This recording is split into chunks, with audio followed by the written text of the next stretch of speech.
Pilipinas, kumusta po kayo? Nagkaroon po ng himala ngayong araw. Luzon, Visayas at Mindanao sa mga nakikinig po sa atin, nasaan man po kayong panig ng daigdig. Magandang araw po sa inyo. Finally, nakalakad na po si Marcoleta matapos ideklara na siya po ay walang pneumonia. Ano to? So gawa-gawa lang pala yung press release nila noon na may pneumonia? Niloloko nyo ang taong bayan? Ngayon nabulgar kayo. Akala nyo mauutunin nyo yung Sandigan Bayan? Hindi. Ngayon, nabulilyaso kayo at biglang nakalakad si Marcoleta. Noong isang araw naka-wheelchair yan. Teka, hanapin ko yung picture ha. Naka-wheelchair yan. Teka, pinost ni Palerista yun eh. Saglit lang. Para makita ninyo, i-compare natin at after a few days, actually one day lang kasi kahapon yun eh.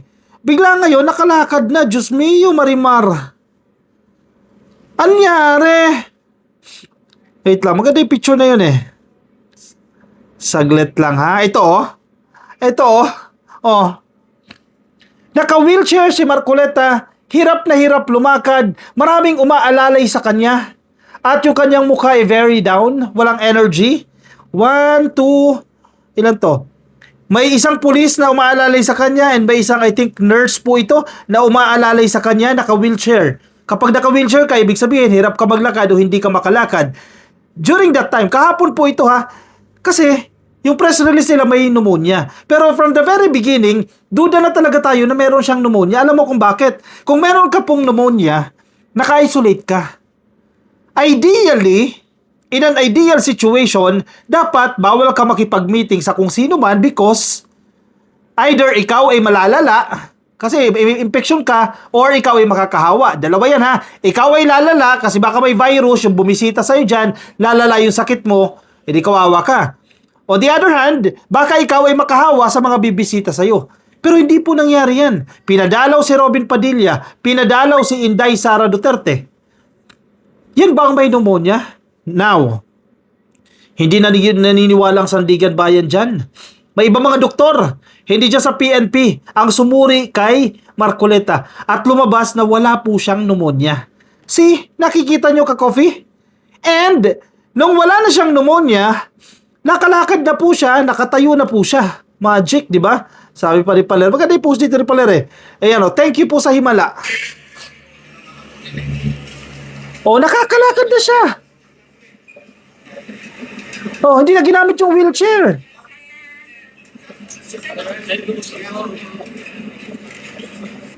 Ano yun? Nagkaroon ng himala, agad-agad. Uy, huwag niyong lukuhin ang taong bayan. Unang-una, hindi tayo naniniwala dyan sa Gloria Syndrome. Yung Gloria Syndrome, kapag ikaw ay politiko, kapag naaresto ka, magkakaroon ka ng sakit. High blood pressure, may heart failure, hindi makahinga, pneumonia. Lagi yan.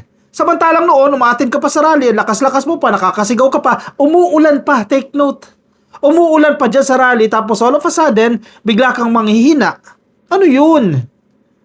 Naluloko nyo yung taong bayan.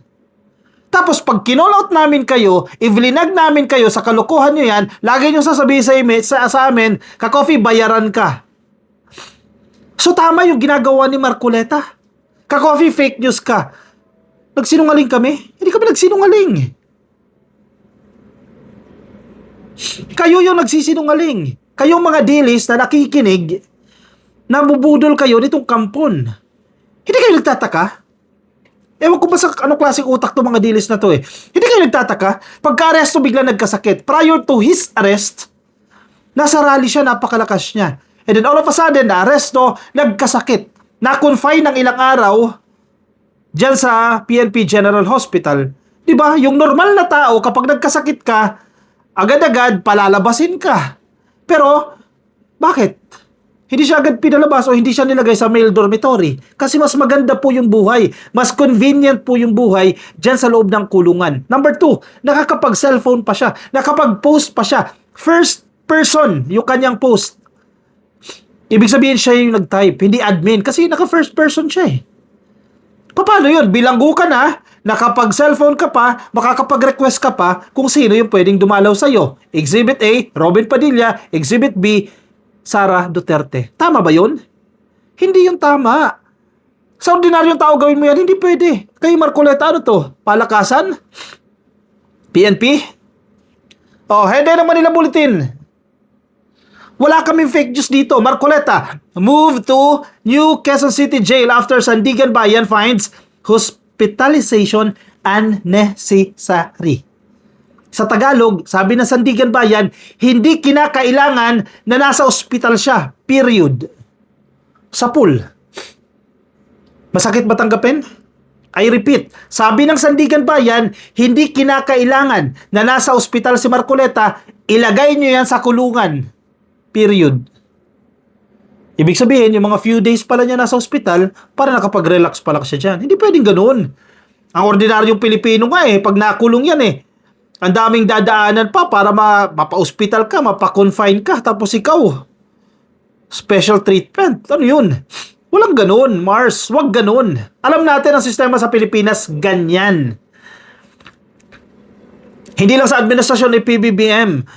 Kasi hindi naman kontrol ng presidente lahat yan. May mga pulis na inaalaw yung ganyang sitwasyon. May mga opisyal na inaalaw yan.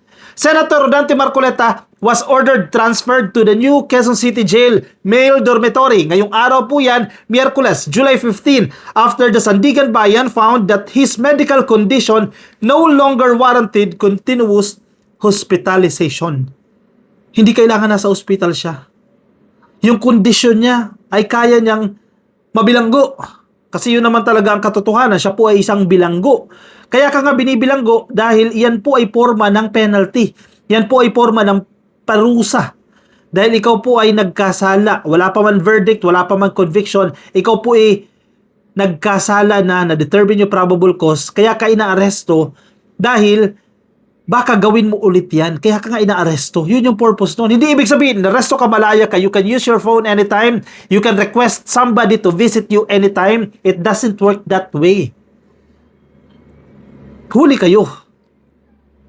In fairness sa Sandigan Bayan, very good At least, walang special treatment sa Sandigan Bayan. The Sandigan Bayan 3rd Division issued the order after considering the findings of the University of the Philippines or PGH, UPPGH and the Philippine National Police General Hospital, both of which found the 72-year-old senator fit to travel. Sarap pakinggan, no? Fit to travel. Pwede siyang magbiyahe. Not necessarily bedridden siya sa hospital bed or kung saan man yan. Fit to travel. Bagamat 72 na siya, hindi ibig sabihin na ikaw ay senior citizen na absuelto na yung mga kasalanan mo. Diba? Hindi pwedeng ganun. Nagkasala siya, Million po ang pinag-uusapan natin dito. Again, plunder po yung kanyang kaso. Hindi po simpleng kaso yan. Plunder. Mabigat pong kaso yan. In view of the findings of the UPPGH and also of the Philippine National Police General Hospital, which says that accused Marcoleta can travel, the court hereby orders the transfer of custody of accused Marcoleta to the Quezon City Jail male dormitory. Sabi po ng spokesperson ng Sandigan Bayan na si Associate Justice Carl Miranda. Bakit ayaw nila yan? Bakit ayaw ng kampo ni Marcoleta na ilipat siya dyan sa male dormitory? Number one, less convenient po yan. Unlike kapag nasa ospital ka, malambot yung higaan mo. You can eat whatever food you want. Pwede kang dalawin anytime, etc. Kapag nasa male dormitory ka, I expect meron po siyang mga kasama dyan. Hindi po yan air-conditioned, similar to what they have dyan po sa PNP General Hospital. Less convenient. Kaya ayaw nila umalis dyan Kasi mahirap ang buhay dyan sa Quezon City Jail Dormitory. Pero again nga, nagkasala ka That's the penalty. You have to endure. The court also ordered that Marcoleta, who is charged with plunder under criminal case number ESCRM 260018, be committed to the Quezon City Jail Male Dormitory as a detention prisoner. The order stated that Marcoleta shall not be moved, removed, transferred, or otherwise be released therefrom, unless ordered by the court. Walang magtatangkang ilipat siya sa mas magandang kulungan. Yung iba dyan, mas gusto sa krame Di ba? Yung iba dyan gusto sa Camp Crame, yung pinagkulungan nila Bong Revilla noon, nila Laila de Lima, kasi mas maganda ang buhay nila dyan Di ba? Mas convenient yan. Actually, alam ko, solo nila yung kwarto. Noon nga raw, si Bong Revilla, balita ko, everyday, meron daw pong palitsyon. So, parang hindi ka rin nakakulong. So, ang utos po ng korte, dyan siya mananatili sa dormitoryo. Bawal siyang ilipat sa kung saan man nang walang utos ang korte. Clear po yan ha? Clear na clear. During the hearing, UPPGH Director Dr. Gerardo Legaspi said a panel of 5 senior consultants from the PGH, Department of Internal Medicine, independently evaluated Marcoleta and reviewed his medical records from the Philippine General Hospital. Legaspi said the panel found the senator comfortable, able to move on his own, and with normal vital signs. Yun yung sinasabi natin na himala. Sabi ng doktor, kaya niyang kumilos naman mag-isa eh. On his own eh. Without a police assisting Marcoleta, pushing his wheelchair, etc. Kaya niyang kumilos on his own, sabi po ng doktor. Kaya naman, kahapon, naka-wheelchair, tapos ngayon, nang sinabi ng doktor, kaya mo kumilos mag-isa, bigla nakatayo. At nakapaglakad na. Diba? Sapol kayo dyan. A repeat chest x-ray showed no signs of pneumonia, while an electrocardiogram and laboratory test also yielded normal results. Pagtaka ka ha, sabi nila, hindi ko alam kung may problema ang PNP dyan. 2 days ago, may pneumonia. May pneumonia ha? 2 days after, sabi sa repeat x-ray, ibig sabihin pinaulit po yung x-ray. Pinaulit po.